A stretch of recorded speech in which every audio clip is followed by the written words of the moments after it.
First off, is this true? Another round of stimulus on the way? Well, I don't know if it is. I certainly hope it is, because the first stimulus, as I said at the time, was far too small. The purpose of the stimulus is to supply aggregate demand so that people want to buy things, so that other people are hired to make them, to sell them, to advertise them, to market them, and so forth. And the shortfall in aggregate demand is about 1.8 trillion. The first stimulus bill probably supplied about 600 billion, and we needed another stimulus bill, as as I said we would at the time. All right, but are you troubled that invariably in these stimulus bills, these spending bills, a lot of pork creeps in, it starts adding up and adding up and adding up, and all of a sudden you're doing something that won't benefit the economy at all? First of all, any spending that puts people to work benefits the economy, even if it's otherwise wasteful.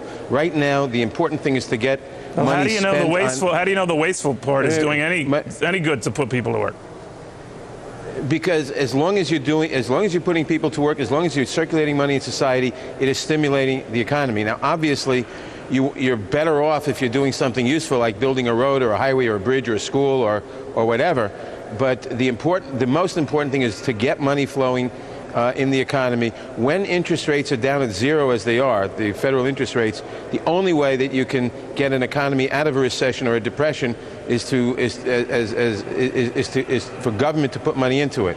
Now, and that is quite different. And by the way, in the first stimulus bill, there were no earmarks. That was in the budget bill. The first stimulus bill, there were no earmarks at all. All right, well, by the way, earmarks are in the eye of the beholder, but that's exactly right. I want to ask you this, though, Congressman, because I know you're trying to do the right thing, but invariably what we end up seeing is a lot of waste, a lot of pork, small percentages though it may be. It used to be $7.7 billion was a big deal. Now it's, I guess, a rounding error. But a lot of folks are saying if Citigroup is right, as it stated yesterday, that things are looking better, if AT&T is right, that things are looking better enough for them to want to hire some folks in the next few months, hardly across the board, but wouldn't you want to at least assess the benefits you might have gotten from the stimulus you've already approved before you pile on? No, because I don't believe for a minute that things are really getting better now. I believe that at best we're looking at a 2 to 3 year very deep recession, and at worst at the 1930s again. And I believe that so why are you convinced that spending more money is going to do the trick? I'm not convinced it's going to do the trick, but it's the only thing that might do the trick. You must supply more aggregate demand and get money circulating, and that's the only way we know how. Now, we've got to solve the banking crisis separately. That's a separate problem, and without solving that, we won't. But isn't that the crisis right now? I mean, a lack of confidence in the financial markets. No, it's one of the crises. It's one of the crises.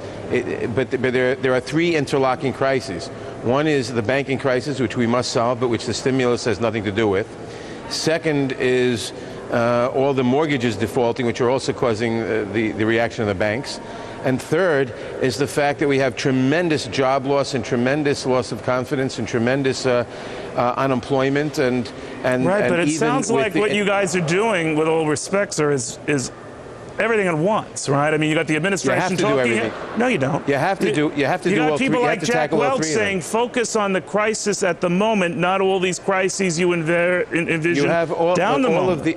All of these three crises are now and immediate, and you have to focus on all three of them. Would you address health care right now? Well, the fact is, if you can address health care without making the other crises worse, sure. And the fact is, if you're going to be spending a lot of money, which you have to do to get the economy started again, health care is a good place to spend it. All right, but that might be so. But I mean, when your colleagues, Waxman out in California, is saying they're looking at a health care bill by this summer, isn't the more immediate issue the ones you outlined here? What's happening with the banks? What's happening with lending? What's happening with mortgages? And now we're addressing, the trouble getting in and paying for doctor's visits. All well and good, but the fire right now is the financial fire right now, right? I think, the financial and stimulus and all the rest, the economic fire. But I think the government has to be able to do more than one thing or even two things at a time. And one of the things that we now know about the health system that we probably didn't realize when we last tried to address it 15 years ago was that one of the things that's knocking the economy to shreds, and that is making American companies uncompetitive with foreign companies, is the fact that $1,500 of every car General Motors makes goes into paying health care. So you think you can address that, all this stuff simultaneously, and the administration isn't shooting all over the map? I don't think it's simultaneous. I think as a matter of reality, the three economic issues are going to be dealt with, are going to have to be dealt with in the first half of the year, and frankly, the healthcare will start doing it now. We probably won't finish it till later in the year, or maybe next year. All right, Congressman, thank you very much. You're quite welcome.